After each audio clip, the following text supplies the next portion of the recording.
저는 오늘 천국과 지옥이라는 제목으로 은혜를 나누겠습니다. 여러분, 만약에 길이 없다 한번 생각해 보십시오. 정말 얼마나 기가 막힐까요? 아무리 좋은 곳이 있어도 길이 없으면 갈 수가 없죠. 저는 그런 생각을 해요. 하나님은 자연을 만들고 인간은 길을 만들었다. 처음엔 길이 없었을 거 아니에요. 그런데 사람들이 자꾸 다니다 보니까 길이 생기고, 그리고 요새는 어떤 길이 좋겠다 싶어서 아예 길을 인위적으로 만들고 도로를 건설합니다. 전 세계에 얼마나 많은 길이 있을까요? 제가 요새 자전거를 타면서 아무리 좋은 곳이라도 길이 없으면 거기를 못 가요. 자전거 길이 있다는 게 얼마나 감사한지 몰라요. 또 여러분이 어떤 집이 굉장히 좋은데 문이 없다면 그 좋은 집이 무슨 소용이 있어요? 들어갈 수가 없는데 집이 있으면 반드시 문이 있잖아요. 그렇죠? 오늘 이 예수님께서 마태오 5장, 6장, 7장 이제 산산수훈 거의 이제 결론 부분인데요. 지난 시간을 통해서 영적인 윤리적인 그런 지침을 가르쳐 주신 예수님께서 이제 결단을 촉구하는 도전을 주세요. 주님은 여기서 두 가지 길 또는 문에 대해서 말씀합니다. 멸망의 길 혹은 문과 생명의 길 혹은 문입니다. 멸망의 문은 죽음과 지옥으로 들어가는 문이고 생명의 문은 부활과 천국으로 들어가는 문입니다. 오늘 저와 여러분은 이 두 길 또는 두 문 중에 하나를 선택을 해야 하는 입장에 있습니다. 그래서 저는 오늘 이 주님이 가르쳐 주신 말씀을 통해서 정말 올바른 길로 걸어감으로 생명과 천국을 얻는 저와 여러분 되기를 주의 이름으로 축복합니다. 우선 어떤 길인가? 그 길의 특징을 살펴볼 필요가 있어요. 자, 13절, 마태 7장 13절 다시 한번 읽어볼까요? 좁은 문으로 들어가라. 멸망으로 인도하는 문은 크고 그 길이 넓어 그리로 들어가는 자가 많고 그랬어요. 여기 보면 넓은 길이 있어요. 그 길이 넓고 그 길의 특징이 뭐냐면 넓은 길은 그냥 아무나 가는 거예요. 그리고 특별한 어떤 조건도 없고 또 경계선이 없어요. 경계선이 워낙 넓어가지고 그러니까 다시 말해서 그냥 걸어가는 사람 자기 마음대로 걸어가면 되는 거예요. 절대 기준이 없고 모든 게 다 자기 마음, 자기 주관, 자기 상대적인 그런 상황입니다. 반면에 이 좁은 길이 있어요. 좁은 길. 자, 14절. 마태 7장 14절 시작. 생명으로 인도하는 문은 좁고 길이 협착하여 찾는 이가 적음이라 그랬어요. 길이 협착하다. 근데 좁은 길은 굉장히 좁아요. 그래서 자기 마음대로 이렇게 다닐 수가 없어요. 딱 경계선이 있어요. 이 길로 꼭 가야 된다 하는 그런 경계선. 그러니까 내가 해야 될 것과 내가 하지 말아야 될 이런 어떤 기준이 분명해요. 20세기 최고의 기독교 지성이라고 할 수 있는 프란시스 쉐이퍼 박사, 아주 유명하죠. 이분이 스위스 라브리에서 세계 지성들이 모인 가운데 이 시대의 방향과 믿음의 갈 길을 제시하면서 아주 유명한 의미 있는 말을 했습니다. 19세기 인류 역사상 이 19세기가 굉장히 중요한 타임인데 19세기에 일어났던 가장 커다란 비극이 있는데 그것은 바로 사람들이 절대 가치를 포기한 것이다. 절대 가치를 버린 것이다. 이 쉐이퍼 박사의 표현을 빌리자면 그래서 현대인은 절망의 경계선 밑으로 떨어지고 말았다 그랬습니다. 19세기 이전에는요 거의 모든 세계에 있는 지역에서 사람들에게 절대적으로 옳은 것이 있고 또 절대적으로 그른 것이 있다. 이런 그 세계관, 그런 가치관을 사상을 가지고 살게 되었어요. 그래서 그 전제 아래에서 옳다, 그르다 하는 어떤 판단을 하고 또 토론을 하고 논쟁을 벌였습니다. 근데 19세기부터 사람들이요, 이른바 신의 절대성에서 자유함을 얻자. 그래서 절대 가치를 의심하기 시작했습니다. 예를 들어서 한 남자가 한 여자와 영원히 함께 살아야 한다. 이게 결혼의 절대 가치성이거든요. 근데 이것이 19세기부터 무너지기 시작해요. 그 이전까지는 그 결혼의 관계를 깨뜨리는 사람조차도 일단은 그 절대 가치를 받아들이고 깨뜨렸어요. 그러나 19세기에 들어오면서 살다가 헤어지는 게 무슨 문제냐? 또 다른 사람을 만나는 게 무슨 죄냐? 이른바 프리섹스 이게 무엇이 문제냐 이런 식으로 의문이 제기가 되기 시작한 거예요.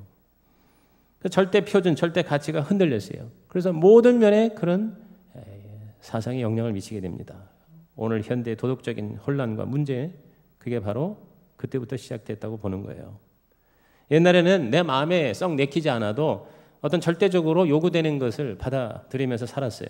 근데 현대인들은 그것을 받아들여야 할 이유가 뭐냐 이거죠. 내가 싫은데, 내가 좋으면 그게 선이고 내가 싫으면 그건 악이라는 거죠. 굉장히 상대화된 거예요. 우상에게는 절대로 절하지 말아야 한다고 하는 절대 가치에 대해서 현대인들은 그것이 무슨 우상이냐 이렇게 반문하게 됩니다. 옛날 히브리의 청년들은 우상 숭배 문제에 대해서 토의할 가치조차 없다고 목숨을 걸고 우상을 숭배하지 않았었어요.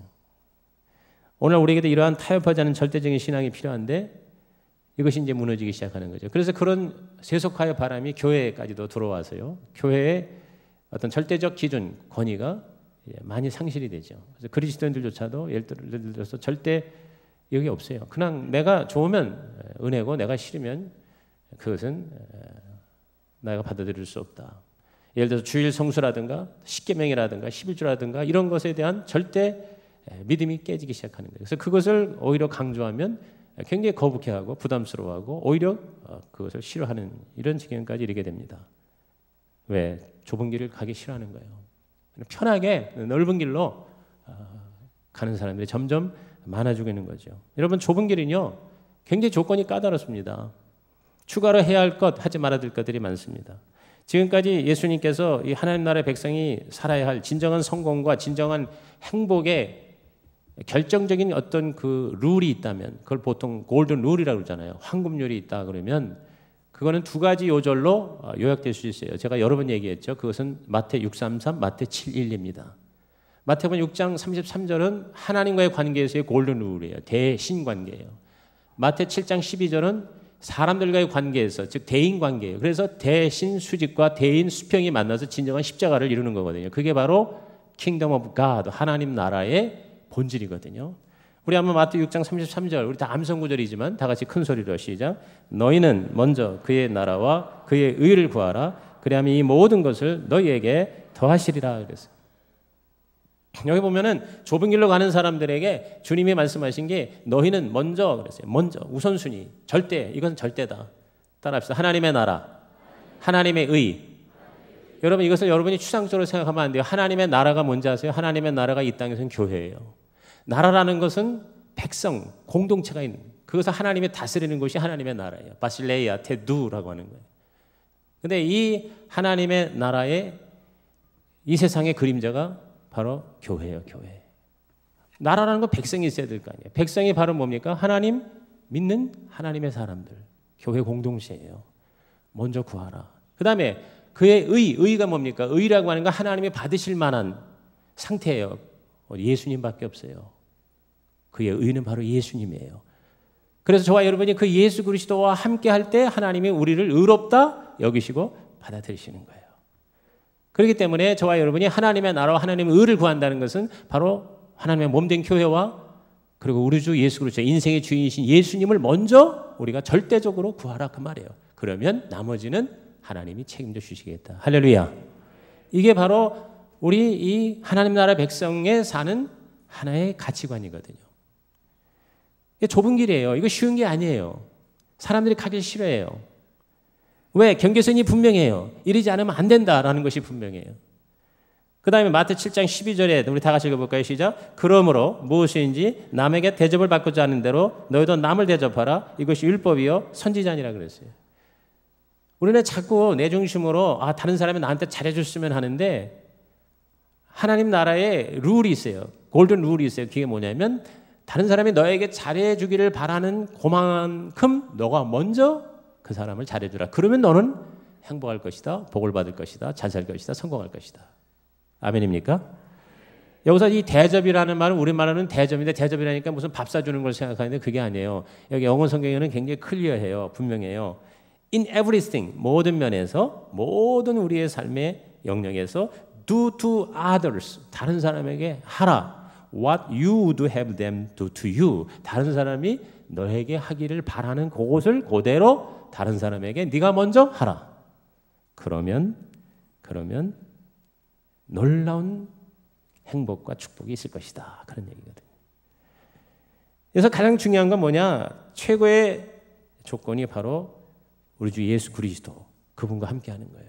주님이 없으면 좁은 길은 갈 수가 없다 그 말이에요. 이게 가장 중요한 가치. 그러니까 저와 여러분은 가장 중요한 절대적인 것을 잃어버리면 살 것 같지만 다 죽는 겁니다. 자, 예를 들어서 어떤 배가 가서 이제 깨졌어. 풍랑을 만나서. 그래서 무인도에 들어가게 됐습니다. 근데 이제 더 이상 배는 타고 갈 수가 없고 어느 세월에 누가 발견해서 구출해야 되는데 그때까지는 이 무인도에서 살아야 돼요. 근데 다행히 몇 달치 먹을 식량이 있어서 이제 그걸 끌어다가 이제 먹으면서 이제 앞으로 더 여기 있어야 할 거를 대비해서 씨앗을 심어야 된다고 생각해서 다행히 그 땅이 굉장히 비옥해서 씨앗을 심기만 하면 단 몇 달만 있으면 식량을 얻을 수 있는 그런 아주 비옥한 옥토였었어요. 그 섬이. 그 이제 씨앗을 심으려고 땅을 팠는데 글쎄 땅을 파니까 여기저기서 조금만 파도 황금 덩어리가 나오는 거예요. 금맥이 그냥 깔려 있어가지고. 그러니까 사람들이 흥분을 해가지고 야 여기도 파 저기도 파 온통 황금이야. 그래가지고 그냥 땅 파가지고 황금을 끌어내가지고 몇 달 동안 쌓아놨더니 산이 됐어요. 황금의 산이 돼버린 거예요. 그런데 그 즈음에 그들의 가지고 있던 식량이 바닥이 나기 시작했어요. 그때 사람들이 이제 제정신을 차리고 아이고 이제 심어서 먹어야 되는데 하며 나가서 땅을 파가지고 씨앗을 뿌렸지만 이미 때가 늦은 것입니다. 파종할 시기를 놓친 것이죠. 그들은 산더미처럼 쌓인 황금을 바라보면서 결국 다 굶어 죽고 말았다는 것입니다.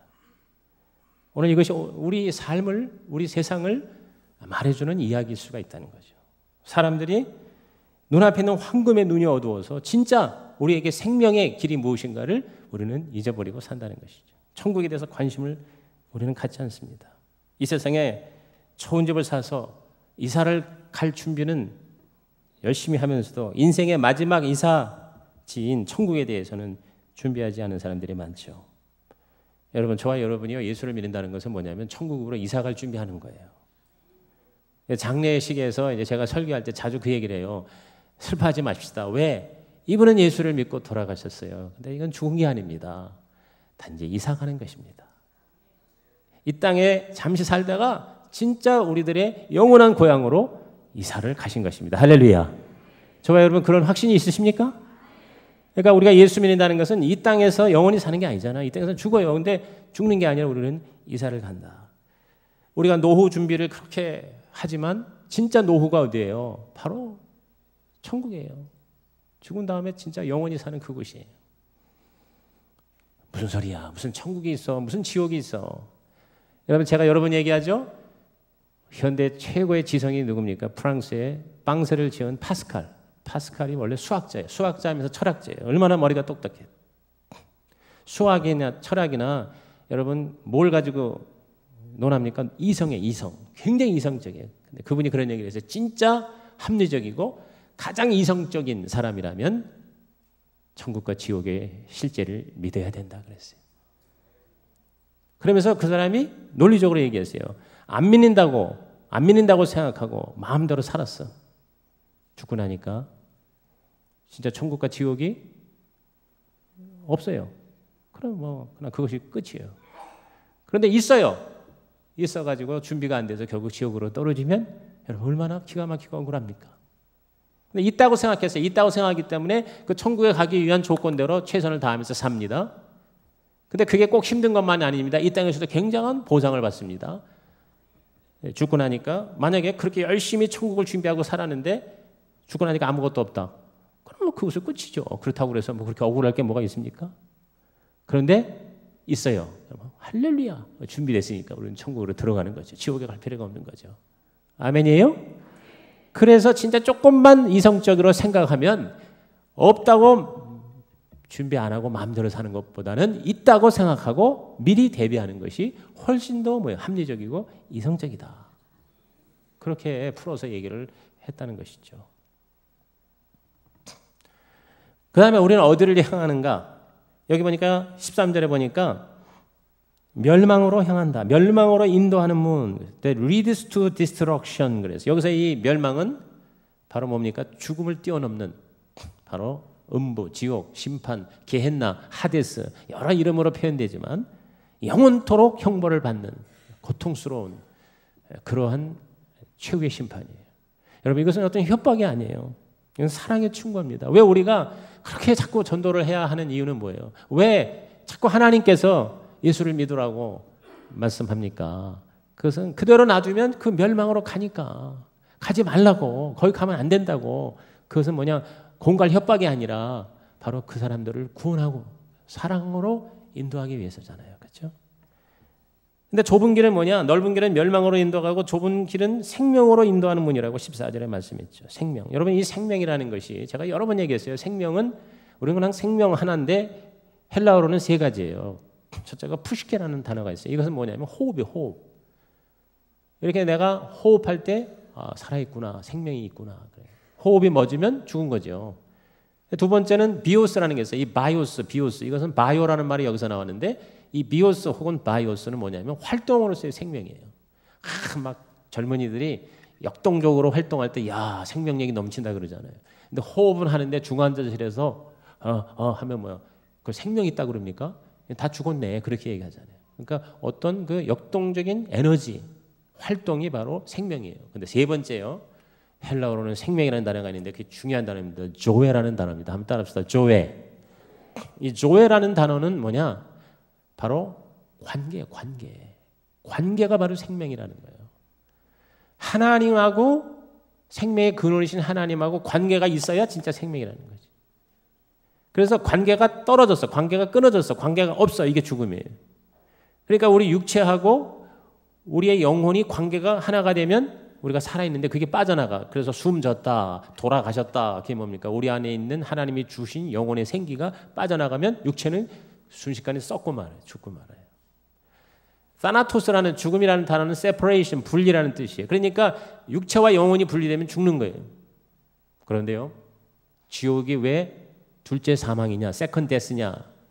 바로 지옥은 불이 펄펄 끓어서 무서운 게 아니라 하나님하고 영혼이 분리된 것이 지옥이라는 거죠. 그렇기 때문에 둘째 사망이다 그렇게 얘기한 거예요.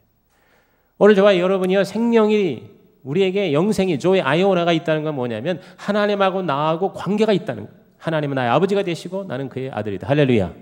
주님하고 나하고 뭐 하나가 되는 거예요. 하나. 그래서 예수님이 영생에 대해서 정의를 내리기를 요한복음 10장 3절에 우리 한번 다 같이 읽어볼까요? 영생은 곧 유일하신 참 하나님과 그가 보내신 자 예수 그리스도를 아는 것이다 그랬어요.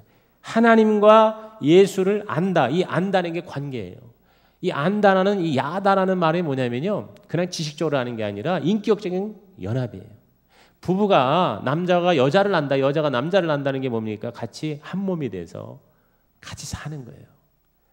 합일, 연합, 일치, 이 관계입니다. 그러니까 하나님하고 붙어 있으면 생명이고 하나님하고 떨어지면 죽음이다. 아주 간단합니다. 그렇기 때문에 우리가 생명으로 인도한다는 말은 하나님하고 관계를 맺는다. 오늘 여러분이 예배를 왜 드립니까? 다 지금 뭐 가을 단풍철인데 나가서 놀러 다니기도 시간이 바쁜데 여기 와가지고 이렇게 여러분이 예배를 드리고 시간을 내고 물질을 내고 하나님 이렇게 찾는 게 왜 그래요? 하나님하고 관계가 있는 거예요. 여러분이 하나님을 사랑한다. 인격적인 관계예요. 하나님을 내가 좋아한다. 하나님을 내가 기쁘시게 한다. 하나님 마음을 흡족하게 해드린다. 하나님 나 만나고 싶어서 내가 하나님 앞에 나왔습니다. 이게 바로 예배고 이런 관계가 바로 저와 여러분에게 생명의 길로 걸어가는 자인 줄로 믿는 것입니다. 그 길은 좁아요. 협족해요. 그런데 우리는 거기를 가는 거예요. 알기 때문에. 이상한 나라의 앨리스라고 하는 미국의 유명한 동화 있잖아요. 영화로도 나왔잖아요. 거기 보면 체셔 캣이라고 하는 말재주가 좋고 꾀가 많은 고양이가 나와요. 고양이가. 근데 앨리스가 이 이상한 나라에 빠져가지고 나가는 길을 찾다가 갈림길에서 이 체이스 캣을 만납니다. 이 체셔 캣이 오니까 앨리스가 물어요. 어떤 길로 가야 하니? 하고 이제 앨리스가 물으니까 체셔 캣이 고양이가 어디에 가는데? 라고 되물어요. 그랬더니 앨리스가 난 모르겠는데 그랬더니 이 고양이가 하는 말이 뭐냐면 어디로 가는지 모르면 아무 데도 갈 수 없어 그랬어요. 어디로 가는지 모르면 아무 데도 갈 수 없어. 저와 여러분이 내가 어디서 와서 어디로 가는지를 알 때 우리는 뭐요? 올바른 생명의 길을 택하게 되어 있는데 어디로 가는지 알 수 없으면 아무 데도 갈 수 없어. 저와 여러분께서 이 생명의 길이 있고 천국의 문이 있다는 것을 아는 자에게는 하나님이 그 길을 보여주시고 그 길을 걸어가게 하실 줄로 믿는 것입니다. 여러분 하루살이하고 메뚜기가 만나서 하루 종일 잘 지냈어요. 신나게 놀았어요. 이제 저녁이 됐어요. 그랬더니 메뚜기가 하루살이 보고 See you tomorrow 그랬어요. 내일 다시 만나자 그랬더니 하루살이가 내일이 뭐냐 그랬어요.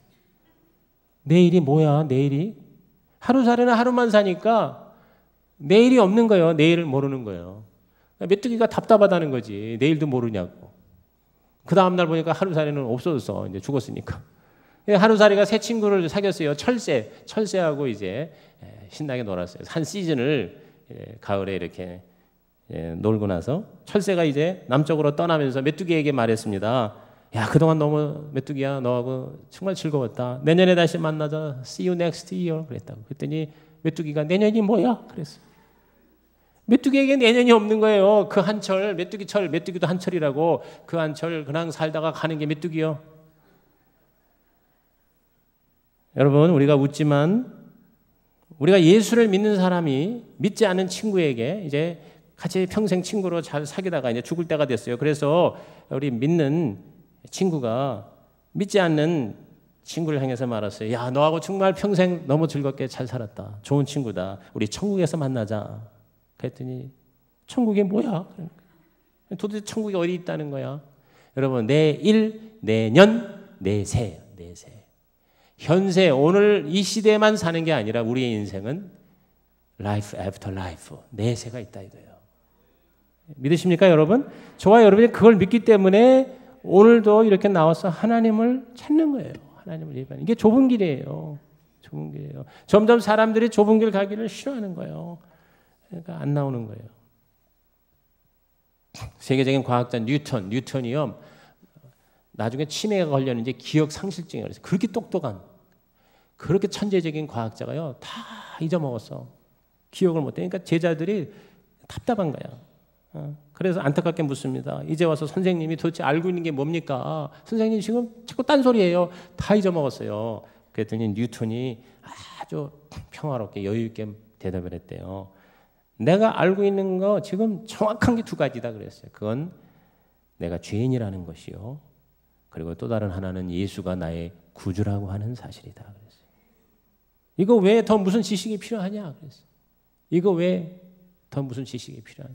아무리 여러분 이곳에서 박사학위 할아버지를 받아도 내가 죄인이라는 사실을 모르고 무식한 거 아니에요. 예수가 구주이시라는 걸 모르면 여러분 그건 소용이 없는 거예요. 그런데 다 까먹었는데 아무것도 모르는데 내가 죄인인 걸 알고 그 죄를 해결하는 예수님이 내 구주이신 것을 안다면 여러분 그 사람은 뭐예요? 최고의 진리를 아는 자죠. 동의하시면 아멘 하십시다. 세상이 아무리 복잡하고 아무리 여러분 스마트 시대에 있다 하더라도요.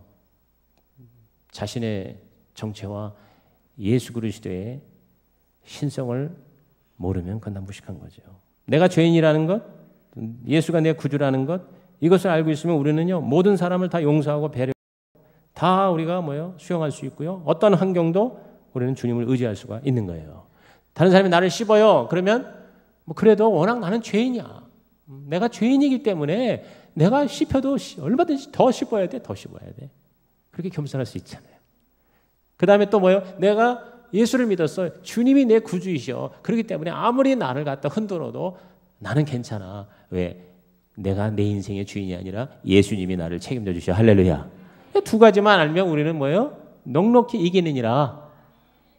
아멘입니까? 그 다음에 이제 누가 가는가? 그 가는 길에 대해서 세 번째는 누가 가는가? 여러분 넓은 길은 다수가 들어갑니다. 13절 다시 보면은 그 길이 넓어서 그리로 들어가는 자가 많다 그랬어요. 이게 많으니까 사람들이요 잘못된 길을 가면서도 마음이 편안해요. 왜? 나 혼자 가면은 불안한데 여러분 죄도요 혼자 지는 것보다 같이 지으면은요 그 죄가 그렇게 달콤하다는 거 아닙니까? 그래서 그 공범이라는 게 그게 무서운 거예요. 그게 나 혼자 지면은요 안 질 수도 있는 거를 사람들이 많으니까 이거 괜찮은가 보다 그러고 글로 간다는 거지. 아프리카 탄자니아의 초원에 일어나는 사건 여러분도 아마 그 영상 많이 봤을 거예요. 거기 누라고 하는 소떼가 있어요. 누라고 하는 소떼, 누떼. 이들은 매년 비가 오지 않는 건기에 새로운 풀을 찾아 수천 킬로미터를 떼를 지어서 이동을 해요. 수만 마리의 누떼가 엄청난 양의 먼지를 바람을 일으키며 땅이 흔들릴 정도의 굉음을 내며 달리는 광경은 정말 장관이라고 할 수가 있죠. 그래서 저희 영상으로 봐도 그러니 직접 그 현장에 가보면 정말 얼마나 엄청나겠어요. 근데 이 누대를 수십 년 지켜본 학자들의 말에 의하면 안타까운 현상이 있는데 이게 뭐냐면 이 누대가 올바른 길을 놔두고 지름길을 놔두고 엄청나게 돌아간대요. 돌아가고 말이에요. 아주 위험한 길을 찾아가는데 그러나 한꺼번에 수만 마리가 가니까 멈추질 않는데요. 멈추질 않아. 그래가지고 막 달려가는데 어떤 경우는 절벽으로 막 수천 마리가 떨어져 죽는데도 그냥 그쪽으로 막 밀고 들어가는 거예요. 근데 그게 왜 그러냐면 앞에 인도하는 그 누대 앞에 있는 그 소들이요. 한 번 딱 택한 길은 좀처럼 바꾸지 않는 습성을 가지고 있대요. 그래가지고 앞에 구렁텅이가 있고 강물이 있고 절벽이 있고 돌뿌리가 있어도 그냥 들어가는 거예요. 그러니까 막 강에 막 빠져 죽고 강 속에서 악어떼가 나와서 다 물어 죽이는데도 그냥 들어가는 거예요. 어쩔 수가 없는 거예요. 여러분 수많은 군중들이 떼거리로 가면은요 굉장히 안전한 것 같지만 나중에 한꺼번에 다 몰살돼도 눈앞에 보이는데도 그냥 걸로 들어가는 거죠. 얼마나 여러분 어이없고 안타깝고 어리석은 일입니까? 길을 잘 선택해야 되는데 오늘날 전 세계 72억 인구 중에 여러분 절대 다수가 그 누대와 같이 그냥 몰려가는데 어디로 가는지도 모르고 가는 거예요. 마지막에 뭐예요? 결국 멸망의 문으로 들어가게 된다. 소수가 가는 길은 뭐라고 그랬어요? 그 가는 길이 적다고 그랬어요.